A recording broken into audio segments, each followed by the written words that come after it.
The crystal glasses clinked as Margaret Davidson, my mother-in-law, raised her fourth glass of champagne. "A toast," she announced grandly to the gathered family, her voice laced with its usual condescending tone. "To the Davidson family fortune, built by generations of hard work." Her gaze landed on me, sharp and full of meaning. "Not that some people would understand that," she added with a knowing smirk. I took a small sip of water, maintaining the same composure I had perfected over the past 3 years of marriage to her son, Thomas. These monthly dinners at the Davidson mansion had become an exercise in patience, each one offering a fresh opportunity for Margaret to slip in subtle, or not so subtle, remarks about my supposedly humble origins. "Mother," Thomas started, his tone a quiet warning, but she waved him off with a dismissive flick of her wrist. "Oh, darling, I'm merely stating facts," she said airily before turning her attention back to me. "When you married her," she gestured toward me with her glass, eyes gleaming, "everyone wondered what a Davidson heir was doing with a girl from nowhere. What the Davidsons didn't know, what no one in that room knew except for my private banking team, was that I, Elena Chun, was the true power behind Davidson Industries. Through a web of shell companies and carefully constructed investment vehicles, I controlled the very fortune Margaret so proudly claimed as her legacy." Susan, Margaret's sister-in-law, gave a theatrical sigh, feigning curiosity. "Oh, do tell us again, Margaret, about how your grandfather built the company from nothing." I suppressed a smile, thinking of the thick file locked in my office safe, the one that told a very different story. Yes, Margaret's grandfather had founded Davidson Industries, but through years of poor decisions and reckless financial missteps, he had lost control of it decades ago.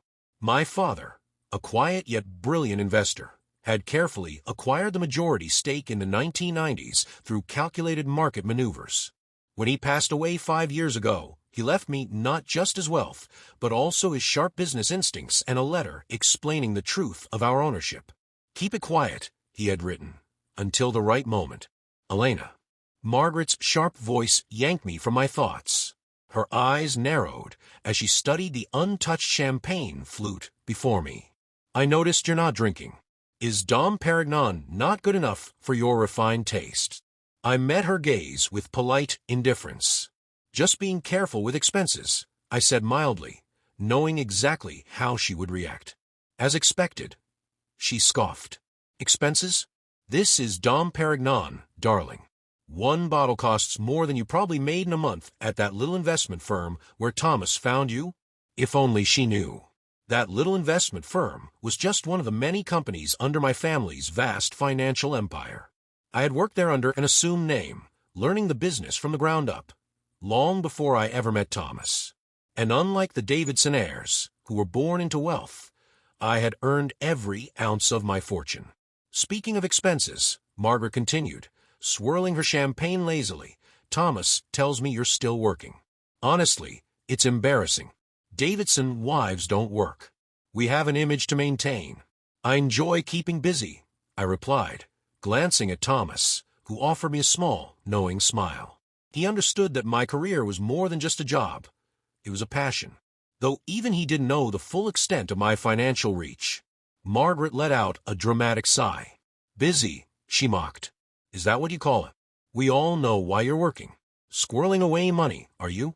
A little gold digger's insurance policy in case Thomas finally comes to his senses." The room fell into an uneasy silence. Even by Margaret's standards, this was brutal. "Mother," Thomas said sharply, standing so quickly that his chair scraped against the polished floor. His face was flushed with anger. "That's enough." But Margaret was emboldened, her tongue loosened by champagne and arrogance. She smirked, ignoring her son entirely. "Oh, sit down, Thomas. We all think it," she said airily, waving her hand. "This little nobody appears out of nowhere, somehow manages to sink her claws into you, and now she's just waiting to cash in on the Davidson fortune." I thought about the quarterly reports sitting on my desk at home, the ones that detailed how Margaret's extravagant spending was bleeding the company dry. The Davidson fortune she so loved to flaunt was little more than smoke and mirrors, held up by loans and creative accounting. Actually, I thought This might be the right moment after all. Margaret, I said, my voice quiet but firm. I've been meaning to discuss the company's finances with you. She let out a sharp, barking laugh. You discuss finances with me? Darling, I'm on the board of Davidson Industries. What could you possibly tell me about our company? I reached into my purse and pulled out a slim folder, placing it gently on the table. Well, for starters, I said evenly, I could tell you about the unauthorized loans you've taken out against company assets. Or perhaps you'd prefer to discuss the offshore accounts where you've been funneling company money. The champagne glass froze midway to her lips. What are you talking about? The Cayman Islands accounts, Margaret, I continued smoothly. The ones you thought nobody knew about. Or should we talk about the shell company you created to purchase your vacation homes using company funds? Margaret's face drained of color. She slammed her glass onto the table, splashing golden liquid onto the imported linen. Thomas, she turned to her son, her voice shrill. Are you going to let her speak to me this way? Thomas looked between us, his confusion evident. Elena, what is this? I slid the documents across the table. These are the real financial statements of Davidson Industries, not the doctored ones Margaret has been showing the board. Would you like to explain why there's a $50 million discrepancy, Margaret? Her hands trembled as she snatched up the papers, her eyes darting over the damning figures. Where did you get these? She whispered. These are confidential board documents. I held her gaze. They're my documents, Margaret. Just like Davidson Industries is my company. A stunned silence filled the room. Margaret's champagne glass slipped from her fingers, shattering against the hardwood floor. What did you just say? She choked out. Davidson Industries, I said calmly. I own it. Or more accurately, my family has owned it since your father lost control of it 30 years ago. We simply allowed the Davidson name to remain for historical reasons. Margaret shot up from her chair so quickly that it toppled backward with a crash. You're lying, she spat, her voice shaking. This is our company. We are the Davidsons. I gave her a slow, knowing smile. Call security, if you like, I said, but they report to me, just like your board of directors, your executive team. Every significant shareholder you think supports you, they answer to me. Her lips parted, but no sound came out. The truth crashed over her like a tidal wave. All those years of condescension, of treating me like a gold digger, of flaunting a fortune she never truly controlled. And all along, the power had belonged to me. I stood up, adjusting my jacket with deliberate calm. No, Margaret, I said, my voice steady and measured. Your former employees, who have been embezzling from my company. And tomorrow morning, the board will receive a very interesting packet of documents detailing exactly how much you've stolen. The room erupted into chaos. Margaret lunged for the documents, but I stepped back, keeping them just out of reach. Thomas tried to calm his mother, his voice lost in the storm of gasps, accusations, and whispered disbelief. Some family members sat frozen in shock, while others turned on each other, suddenly unsure of where their loyalties should lie. I picked up my purse, the weight of it feeling lighter than ever. The moment had come to deliver the final blow, the one that would set the next phase of my plan into motion. The Davidsons were about to learn that their carefully curated world of privilege and pretense had never been built on solid ground. It was built on paper. My paper. Pausing at the dining room door, I turned back to Margaret, who stood rigid with fury, her chest rising and falling in sharp breaths. Oh, and Margaret, I added lightly, letting the words linger. You might want to hold off on redecorating the mansion. You won't be living here much longer. The morning after my revelation at the Davidson family dinner, I arrived at Davidson Industries headquarters earlier than usual. The security team at the entrance nodded at me, not with the vague politeness they reserved for the Davidsons, but with the respect given to the one who truly signed their paychecks. By 8 a.m., my private elevator, the one Margaret had always assumed was reserved for Davidson family members only, carried me smoothly to the top-floor executive suite. I settled into my office, preparing for the inevitable. Margaret burst through the doors at exactly 8:47, her usually impeccable appearance slightly disheveled. Her designer suit was wrinkled, her jewelry askew, and last night's mascara smudged beneath her eyes. "Get out of my office," she hissed. I leaned back in my chair, glancing around the spacious room, the one I had redecorated last month. "Your office?" I asked, my voice carrying the hint of amusement. "I don't see your name on the deed. In fact, I don't see the Davidson name on any deeds anymore." She slammed her hands down on the desk, her manicured fingers curling into the polished wood. "This is our company, our legacy," she spat. I opened my laptop with unhurried ease. "Actually," I said, my tone as light as if I were discussing the weather, "it hasn't been your company since your father lost it 30 years ago. Would you like to see the original transfer documents?" I clicked a few keys, then turned the screen toward her. "Or perhaps we should discuss the $12 million you've embezzled over the past 5 years. The color drained from her face. You can't prove anything." Wrong again. I rotated the screen fully in her direction, displaying a spreadsheet so damning it was almost poetic. Every unauthorized loan, every fake vendor payment, every offshore transfer, it was all there, neatly compiled and time-stamped. "Did you really think no one would notice you billing the company for your monthly spa treatments under building maintenance?" I asked, arching a brow. A sharp buzz from my phone drew my attention. A text from Thomas. "We need to talk, please."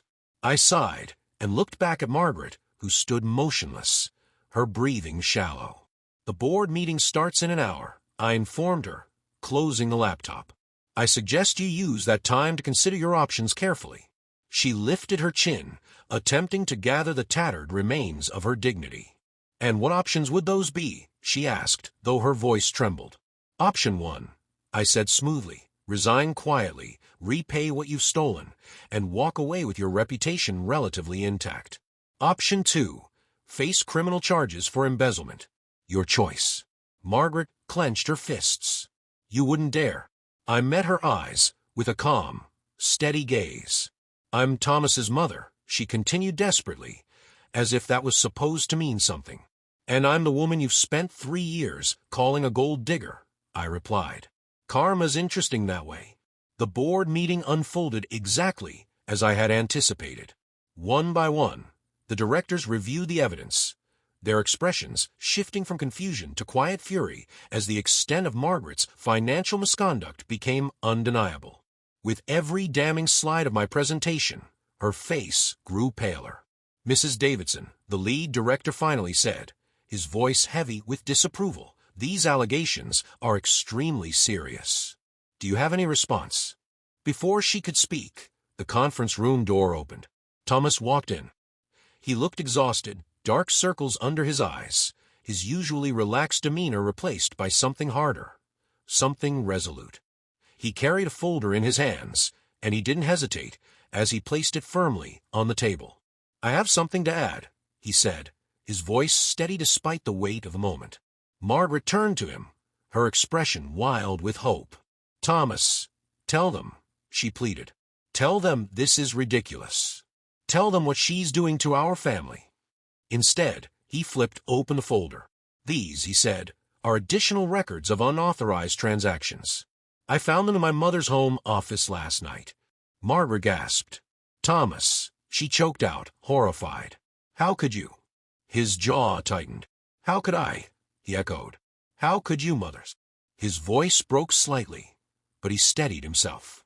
"I spent my entire life believing in the Davidson legacy, believing in the values of integrity and hard work. But it was all a lie, wasn't it?" He shook his head. "There is no Davidson fortune. Just money you stole from Elena's company. Our company." Margaret's breath hitched. "She tricked you. She infiltrated our family." I said nothing. This was Thomas's moment, his test.